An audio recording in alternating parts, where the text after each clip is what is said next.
Alors, le travail qu'on va effectuer, c'est un travail de déplacement coordonné de deux vers 1. C'est celui-là. Donc, le premier vers 1 1.0 et le deuxième vers 1 2.0.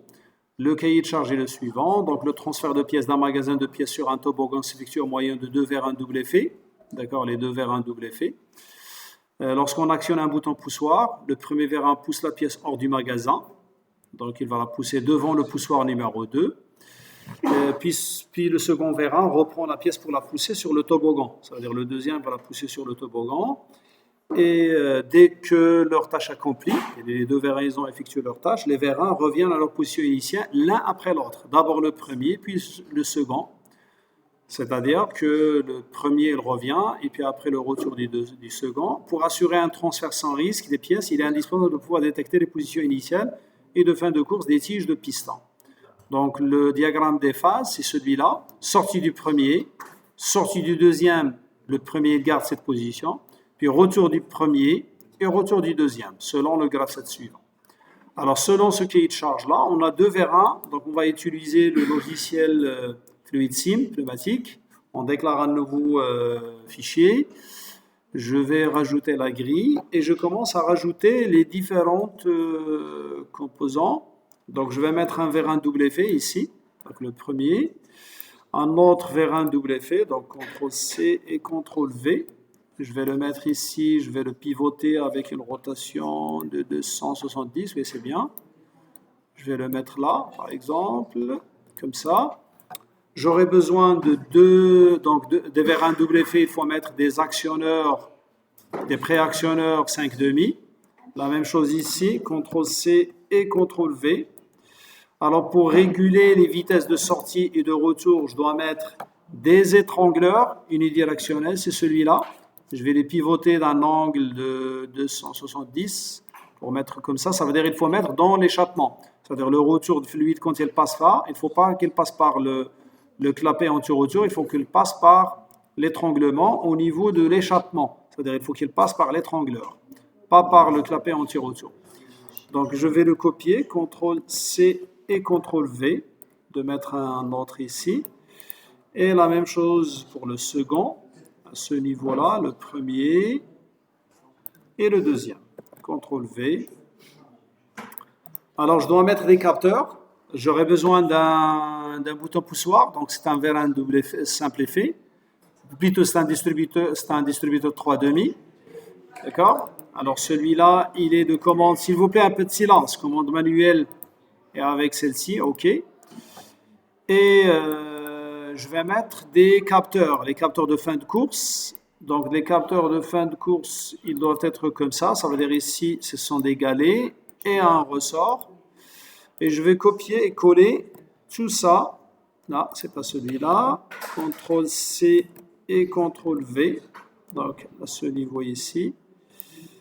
Alors, je vais le déplacer à ce niveau et CTRL-V, un autre. Alors, un autre là. Et CTRL-V. Alors, je vais mettre l'ensemble des capteurs. Voilà. Alors, les capteurs, il faut les mettre à leur place. Donc, ici, je vais mettre une règle, voilà, sur le vers 1. D'accord, une autre sur le deuxième vers 1. Alors, ces capteurs-là, je vais les appeler le premier capteur, donc je vais l'appeler 1.2, position initiale du premier vers 1, 1.2. Voilà. Donc, c'est 1.2. À la position initiale retour, c'est 0. Et le deuxième, c'est 1.4 à la position 100. La même chose ici. Alors là, je vais mettre 2.2 à la position 0 et 2.4 à la position 100. Alors, celui-là, je vais l'appeler 1.2. Celui-là, c'est 1.4. Celui-là, c'est 2.2. 2.2. Et celui-là, c'est 2.4. D'accord? Alors, je vais mettre comme ça. Alors là, je peux mettre ça ici. Alors, comme ça et comme ça, je vais le décaler. Celui-là à ce niveau-là, celui-là ici et celui-là là. Voilà. Je commence par mettre le câblage. Alors, je vais mettre là, câbler en fait tout ça. Là, je vais le mettre, voilà. Donc, je vais le faire descendre un petit peu. Je vais le mettre celui-là à ce niveau-là. Non, je vais le mettre de l'autre côté. Alors, à ce niveau-là, comme ça. Et celui-là ici, je vais le mettre comme ça.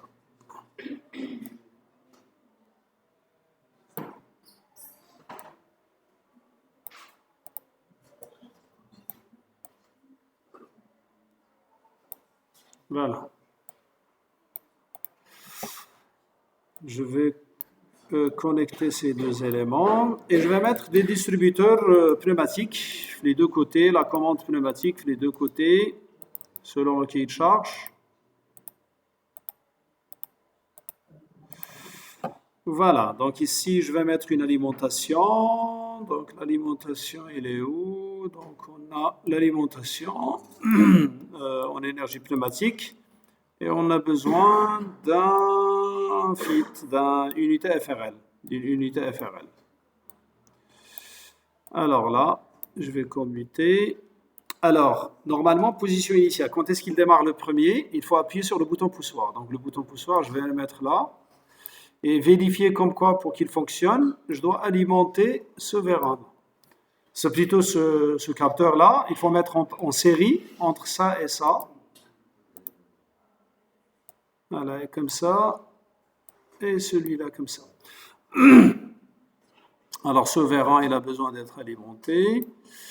Ce distributeur plutôt. Alors, vous allez avoir en fait position initiale 1.2. Appuie sur le bouton poussoir. Il commute la position de gauche et de faire la sortie de la tube du vérin. Il arrive à la position 1.4, il fait la sortie dès le deuxième. Alors le capteur 1.4, il faut l'alimenter.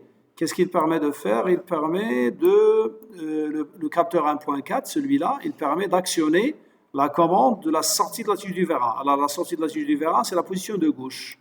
C'est-à-dire je vais le mettre ici. D'accord? Alors, une fois il bute sur le capteur 1.4, plutôt, donc il va faire la sortie de la tige du deuxième vérin, la sortie du deuxième vérin. Il bute sur le capteur 2.4, donc c'est 2.2 initial, et ça c'est 2.4. 2.4, qu'est-ce qu'il permet de faire? Il permet de commuter la position du deuxième vérin, le retour du deuxième vérin. Je vais le mettre comme ça. Alors celui-là, il a besoin d'être alimenté, donc je vais alimenter d'abord celle-ci et je vais alimenter ça. Alors, pour vérifier comme quoi que ce vérin il est en position initiale, alors il vaut mieux de ne pas mettre directement là. Je passe par la position de ce capteur, c'est-à-dire vérifier la position initiale, voilà, comme ça. Et voilà, donc une fois j'actionne le premier bouton poussoir, c'est la sortie, commuter à la position de gauche, la sortie de la tige du vérin, et il bute sur le capteur 1.4, une fois c'est actionné, il vérifie comme quoi que le vérin 2, il est en position initiale, il passe par 2.2, il va commuter la position de gauche pour faire sortir la tige du vérin. Quand il bute sur le capteur 2.4, d'accord, 2.4 ici, qu'est-ce qu'il permet de faire? Il permet de commuter la position de droite de ce distributeur pour faire le retour. Et une fois il bute sur le capteur 1.2, il faut faire le retour dès le deuxième vérin. Alors le 1.2, il est là. Alors je vais le connecter à celle-ci. Alors celle-ci, donc soit 1.2 initialement avec le bouton poussoir, sinon c'est le retour dès le deuxième. Qu'est-ce qu'il reste maintenant à faire? Il reste les silencieux. Je vais mettre ici des silencieux pour les différents organes d'entrée. Bouton poussoir égalé.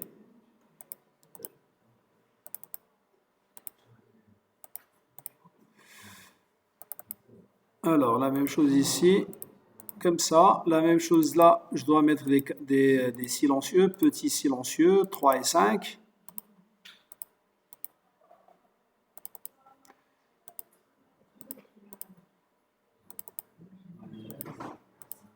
Voilà.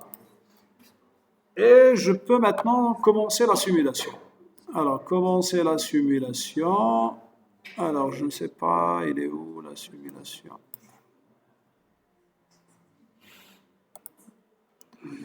Alors, c'est celle-ci.